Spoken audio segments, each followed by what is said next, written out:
আসলেই ভাই আওয়ামী লীগ তো আওয়ামী লীগ তো যে উল্টোপাল্টা ধরছে আমি এর মধ্যে এই পয়সা পয়সা দিচ্ছে তো জামাত করলে পরে আপনি দেশের যে হয়তো বিশৃঙ্খলার ভাবটা একটু কমতে পারে। বাজার মূল্য তো আসলেই আমাদের দিন মজুরি মানুষের জন্য একটু কষ্টই হয়, এখন একটু বেশি। এটা আসলে সবচেয়ে গরিবের সমস্যা হলো আমাদের এতে মানে যে আমরা তো দরিদ্র মানুষ, সবই কেনাকাটি খাবার গেলে পরে দেখা যায় যে প্রতিদিন মজুরির টাকায় আসলে এই সমস্ত কারণ হলো যে এই যে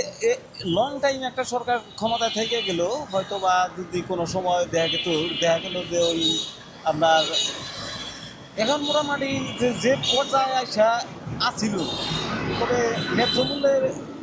দামটা মোটামুটি সমতার মধ্যে থাকতো। মানে যখনই আমদানি বেঁচে গেছে তখন তো আচ্ছা আসলে তো ওইরকম সরকার ওইলে পরেই তো ওইরকম একটা আসলে আসলে কি ভাই যে আপনার একটা জিনিস হইলো এখন যে সরকারি ক্ষমতায় আসুক এত সহজে তো দেশ 2-4-5 বছরের মধ্যে 10 বছরের মধ্যে সোজা হওয়া আসলেই ভাই